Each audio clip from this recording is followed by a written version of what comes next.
दोस्तों, अगर मैं आपसे कहूँ कि इस फंड ने 5 सालों में 15% का रिटर्न कमा के दिया है, तो इसे आप क्या समझते हैं?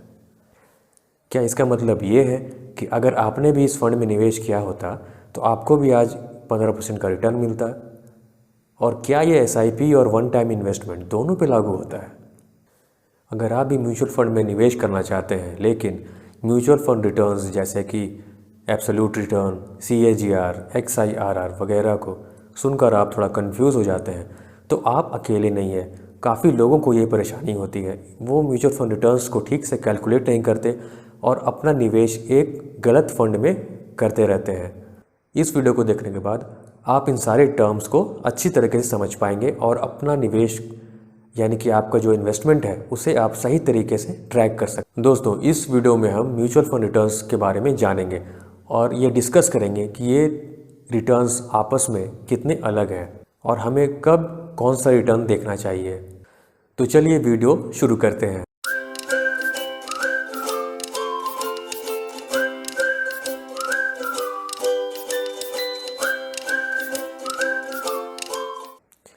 इस वीडियो में आगे बढ़ने से पहले अगर आप इस तरह की वीडियोस और देखना चाहते हैं तो प्लीज़ कमेंट करें और इस चैनल को सब्सक्राइब करें और प्लीज़ बेल आइकन दबाना ना भूलें।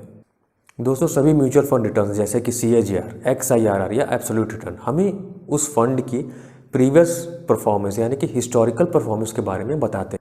इससे हमें ये पता लगता है कि उस फंड ने उस पर्टिकुलर पीरियड में कैसा परफॉर्म किया है। ये रिटर्न्स हमें फ्यूचर प्रेडिक्शंस के बारे में नहीं बताते।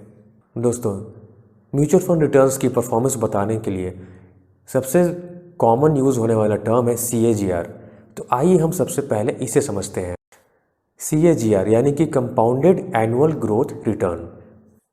CAGR आपको किसी फंड की एनुअलाइज्ड रिटर्न के बारे में बताता है। आइए इसे एक एग्जाम्पल के तौर पे समझते हैं।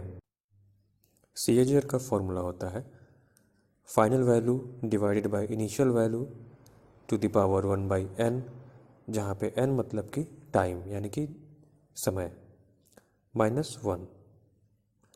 जैसा कि आप स्क्रीन पर देख सकते हैं, इस तरह से हम CAGR कैलकुलेट कर। अगर आपको इस तरीके से कैलकुलेट करने में दिक्कत हो रही है तो आप सिंपल गूगल में जाके टाइप करिए CAGR कैलकुलेटर और आप वहाँ से CAGR कैलकुलेट कर सकते हैं। दोस्तों, हम एक्सेल शीट में भी काफ़ी आसानी से CAGR कैलकुलेट कर सकते हैं। यहाँ मैंने एक एग्ज़ाम्पल लिया है। इसमें हमारा इनिशियल अमाउंट 1 लाख रुपए, एंडिंग अमाउंट 1.5 लाख रुपए और पीरियड है 5 साल। मैं पहले इसे डिलीट कर देता हूँ। तो दोस्तों, इसका हम CAGR कैसे कैलकुलेट करेंगे? तो इसका एक फॉर्मूला होता है, आप ध्यान से देखिएगा, is equal to RRI, bracket open होगा। इसमें हम पहले पीरियड लिखेंगे, तो पीरियड हमारा है 5 ईयर्स। उसके बाद हम इनिशियल अमाउंट यानी कि 1 लाख रुपए, उसके बाद कॉमा एंडिंग अमाउंट। हमें बस इस सेल को सिलेक्ट कर लेना है, बाकी ये काम एक्सेल खुद कर लेगा। ब्रैकेट क्लोज और इनटू 100। और अब देखिए कमाल, 8.45 ये हमारा CAGR आ गया इस इन्वेस्टमेंट का। देखा आपने कितनी आसानी से हमने CAGR कैलकुलेट कर लिया। इसे हमें कोई गूगल की ज़रूरत नहीं पड़ी। तो अगली बार जब आप CAGR के बारे में सुने तब आपको ये पता होना चाहिए कि ये एक एनुअलाइज्ड रिटर्न है जो उस फंड ने उस पर्टिकुलर पीरियड में जनरेट किए हैं। दोस्तों, CAGR की भी कुछ कमियां हैं। जैसा कि हम जानते हैं कि शेयर मार्केट में उतार चढ़ाव आते रहते हैं, यानी कि शेयर का प्राइस घटता या बढ़ता रहता है। लेकिन CAGR इस वोलेटिलिटी की जानकारी हमें नहीं दे पाता।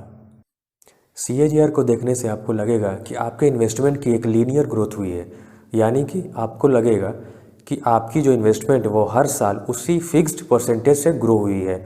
लेकिन रियलिटी में ऐसा नहीं होता, जैसा कि आप अपने स्क्रीन्स पर देख सकते हैं। तो जैसा कि हमने पिछले एग्जाम्पल में देखा था, उसी तरह हम एक और एग्जाम्पल लेते हैं। इसमें भी हमारा इनिशियल अमाउंट 1 लाख रुपए और फाइनल वैल्यू 1.5 लाख रुपए है और इसमें दोनों का CAGR भी 8.45% है, जैसा कि आप देख सकते हैं। लेकिन हमारे इस दूसरे एग्जाम्पल में मैंने इसका प्रॉफिट और लॉस का भी बाइफर्केशन किया है। जैसे कि आप देख सकते हैं, इनिशियल वैल्यू 1 लाख रुपए थी, अगले साल 20% का प्रॉफिट हुआ, उसके नेक्स्ट ईयर 33% का लॉस हो गया, फिर उसके नेक्स्ट ईयर 21.25% का प्रॉफिट हुआ, उसके नेक्स्ट ईयर 7.22% का फिर से लॉस हुआ, और फाइनल ईयर में 66.61% का प्रॉफिट हुआ। और ये कुल मिलाकर जो CAGR आया है वो 8.45% है। अब चूँकि 8.45% तो CAGR है, तो आपको लग रहा होगा कि हमारी इन्वेस्टमेंट तो लीनियर ग्रोथ पे है, हर साल इतने % से ग्रोथ हो रही थी, लेकिन इसकी रियलिटी आप देख सकते हैं। अगर आप इसे ग्राफ में भी देखना चाहें तो आपकी एक्सपेक्टेशंस होगी ये कि लीनियर ग्रोथ हो रही है हमारी इन्वेस्टमेंट की, लेकिन रियलिटी में आपका जो ग्राफ बनेगा वो ऐसा रहेगा। तो दोस्तों, CAGR सिर्फ पॉइंट टू पॉइंट कैलकुलेशन करने के लिए सही है। CAGR की एक लिमिटेशन है कि ये पीरियोडिक इन्वेस्टमेंट को अकाउंट में नहीं ले पाता। पीरियोडिक इन्वेस्टमेंट यानी कि या मंथली या क्वार्टरली इन्वेस्टमेंट। CAGR सिर्फ point two point return calculate करने के लिए एक अच्छा तरीका है। इसलिए CAGR लमसम या फिर वन टाइम इन्वेस्टमेंट के रिटर्न कैलकुलेट करने का एक बहुत अच्छा तरीका है, लेकिन वो SIP के केस में लागू नहीं होता। अब आप पूछेंगे कि SIP रिटर्न्स को फिर हम कैलकुलेट कैसे कर सकते हैं, तो इसका आंसर है XIRR यानी कि extended internal rate of return. आइए इसे समझते हैं। जिस इन्वेस्टमेंट में cash outflows and inflows periodic होते हैं, उसको कैलकुलेट करने के लिए XIRR एक ज़बरदस्त तरीका है। दोस्तों, जब हम SIP करते हैं तो उसमें हम पीरियोडिक इन्वेस्टमेंट करते हैं, मतलब कि उसमें हम हर महीने या हर क्वार्टरली को इन्वेस्ट करते हैं, जिससे हमें ये पता होना चाहिए कि हमारा हर इंस्टॉलमेंट यानी कि SIP की हर किस्त एक अलग ड्यूरेशन के लिए इन्वेस्टेड रहती है। जैसा कि आप अपने स्क्रीन पर देख सकते हैं, सपोज़ आपने 5 सालों की SIP की, तो उसमें जो आपका पहला इन्वेस्टमेंट होगा वो पूरे 5 साल के लिए होगा, लेकिन आपकी जो दूसरी किस्त है वो 4 साल 11 महीने, उसी तरह आपकी तीसरी किस्त 4 साल 10 महीने, और फिर चौथी किस्त 4 साल 9 महीने, पाँचवीं किस्त 4 साल 8 महीने, और इसी तरह आपका निवेश एक अलग ड्यूरेशन के लिए निवेशित होता है। XIRR हर इंस्टॉलमेंट की CAGR कैलकुलेट करता है और फिर उन्हें ऐड करके एक ओवरऑल एनुअलाइज रिटर्न के फॉर्म में हमें बताता है। दोस्तों, XIRR कैलकुलेट करना बहुत ही आसान है, जैसा कि आप अपनी स्क्रीन पर देख सकते हैं। वैसे अगर आप चाहें तो गूगल में भी जाके XIRR कैलकुलेट कर सकते हैं। दोस्तों, इस एग्जांपल में हम देखेंगे कि हम XIRR को एक्सेल शीट पर कैसे कैलकुलेट कर सकते हैं। दोस्तों, ये बहुत ही आसान तरीका है। इसमें आपको एक तरफ डेट लिख लेना है और एक तरफ SIP की अमाउंट लिख लेनी है। इसमें मैंने 5000 रुपीज़ की SIP अमाउंट लिखी है और वो 12 महीने की SIP है। इसमें आप देख सकते हैं कि मैंने इसमें -5000 लिखा है, क्योंकि ये एक कैश आउटफ्लो है। तो 12 महीने में हमें कुल 60,000 रुपये हमने इन्वेस्ट किया है, और सपोज़ कि हमें 75,000 रुपये अगले साल मिलते हैं, यानी कि 12 महीने के बाद। तो इसका XIR हम कैसे कैलकुलेट करेंगे? तो इसका बहुत ही सिंपल फॉर्मूला है दोस्तों, जो आप अपने स्क्रीन पर देखिएगा। Is equal to XIRR bracket open. यहाँ पे आपको जो वैल्यूज़ हैं, जो SIP की अमाउंट है, ये हमें सिलेक्ट कर लेनी है, कॉमा, उसके बाद ये डेट हमें सिलेक्ट कर लेने हैं, उसके बाद ब्रैकेट क्लोज, और उसके बाद उसे 100 से मल्टीप्लाई कर देना है। तो ये देखिए दोस्तों, हमने XIRR को कैलकुलेट कर लिया है, जो कि 48% के और प्रॉक्स आया है। तो देखा आपने दोस्तों, हमने XIR कितनी आसानी से कैलकुलेट कर लिया। अब आइए समझते हैं एब्सोल्यूट रिटर्न के बारे में। दोस्तों, एब्सोल्यूट रिटर्न कैलकुलेट करना बहुत ही आसान है और इसे हम सभी ने अपने स्कूल्स में पढ़ा है। आइए इसे एक एग्जाम्पल के रूप में समझ।